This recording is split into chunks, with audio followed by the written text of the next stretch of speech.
लेकिन कुछ रोज पहले पुतिन की सेना ने दावा किया कि स्टील प्लांट के अंदर छिपे यूक्रेन के आखिरी सैनिक ने भी सरेंडर कर दिया। यानी रूस के मुताबिक अज़ोवस्ताल स्टील प्लांट पर पूरी तरह उसका कब्जा हो गया था। और अपने इसी दावे को सही साबित करने के लिए रूस की तरफ से स्टील प्लांट का एक वीडियो जारी किया गया। वीडियो में स्टील प्लांट के उन हिस्सों को दिखाया गया जहां यूक्रेन के सैनिक छिपे हुए थे। वहां बने कई तहखानों में यूक्रेन की सेना की चीजें बिखरी हुई दिखाई दी। यूक्रेन के सैनिकों के हथियार, पीने के पानी की बोतलें और उनकी वर्दियां वहां हर तरफ बिखरी नजर आईं। रूस ने दावा किया कि स्टील प्लांट में बने कुछ तहखाने तो जमीन से 7 मंजिल नीचे तक बने हुए थे। यही नहीं, वीडियो में अज़ोवस्ताल स्टील प्लांट के वो हिस्से भी दिखाई दिए जो रूसी सेना के हमलों से खंडहर में बदल गए। क्योंकि स्टील प्लांट ने करीब 1.5 महीने तक रूस की सेना और चेचन लड़ाकों के ताबड़तोड़ हमले झेले। यूक्रेन की सेना की स्पेशल यूनिट अज़ोव रेजिमेंट के सैनिकों ने स्टील प्लांट को अपना बेस बना लिया था, जो किसी भी हाल में हार मानने के लिए तैयार नहीं थे। लेकिन कुछ रोज पहले रूस ने दावा किया था कि स्टील प्लांट में घायल सैनिकों की जान बचाने के लिए यूक्रेन की सेना ने उसके आगे घुटने टेक दिए थे। सबूत के तौर पर रूस ने यूक्रेन के सैनिकों के सरेंडर करने का वीडियो भी जारी किया था।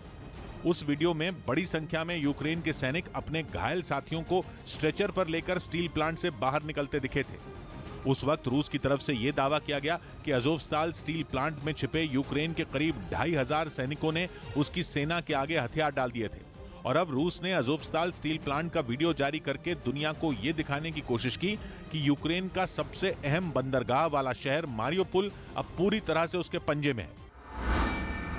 उधर यूक्रेन के पूर्वी हिस्से डॉनबास को फतेह करने के पुतिन के नए प्लान का पर्दाफाश हुआ है। बताया जा रहा है कि रूस ने डॉनबास पर झंडा फहराने के लिए अपनी रणनीति में बहुत बड़ा बदलाव किया है।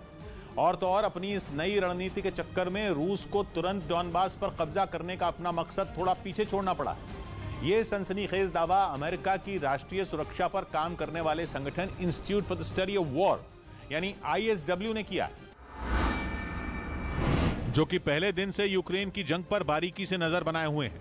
ISW का मानना है कि डॉनबास में रूस ने यूक्रेन की सेना की बड़ी घेराबंदी करने की कोशिश छोड़ दी है और अब वो यूक्रेन की फौज की कई अलग अलग जगहों पर छोटी छोटी घेराबंदी करने में जुटा है।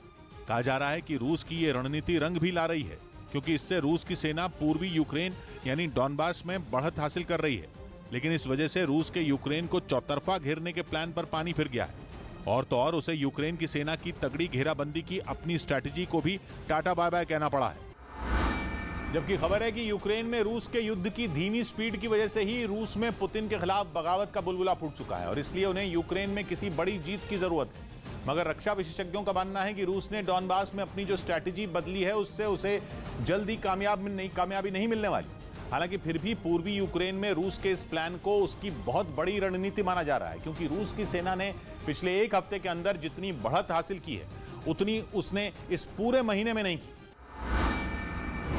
हालांकि ये बढ़त बहुत ही धीरे धीरे रूस के हाथ लग रही है और ये है भी बहुत छोटी छोटी। पूर्वी यूक्रेन में कोई बड़ी कामयाबी रूस को नहीं मिल पाई है और वहां रूस की सेना की कछुए जैसी इस चाल पर अब रूस के अंदर ही सवाल उठने लगे हैं। रूस की सरकार के बड़े बड़े अधिकारी अब तक ये खुलेआम मान रहे हैं कि यूक्रेन में रूस उस रफ्तार से आगे नहीं बढ़ रहा जैसा कि अनुमान लगाया गया था। यहां तक कि खुद रूस के रक्षा मंत्री ये बयान दे चुके हैं। मगर रूस जिस तरह से यूक्रेन में आगे बढ़ रहा है उसे देखकर रक्षा विशेषज्ञों को उसकी जो रणनीति समझ में आई है वो ये कि अपने सबसे अहम मकसद यानी पूरे के पूरे डोनेस्क और लुहांस्क पर कब्जा करने के लिए रूस का प्लान यूक्रेन के पूर्व में उसकी सेना को घेरने का है। रूस के इस मेन प्लान को सपोर्ट करने के लिए यूक्रेन के 3 शहर उसका मोहरा है। पहला मोहरा है मारियोपोल, जहां रूस ने हाल ही में कब्जा किया और वहां वो अपनी पकड़ मजबूत करने में लगा। रूस का दूसरा मोहरा है खार्किव शहर, जिसके उत्तरी इलाके में रूस की सेना अपनी पोजीशन बनाए रखने पर फोकस कर रही है ताकि यूक्रेन की फौज को आगे बढ़ने से रोका जा सके, क्योंकि अगर यूक्रेन खार्किव के उत्तर में पहुंच गया तो फिर सामने ही रूस है, यानी फिर यूक्रेन रूस तक भी धमक आए। वहीं रूसी राष्ट्रपति व्लादिमीर पुतिन ने अपने बॉडीगार्ड को रूस का नया आपातकालीन मंत्री बना दिया। पश्चिमी मीडिया का दावा है कि रूस में तख्ता पलट होने वाला है, जिससे पुतिन घबरा गए।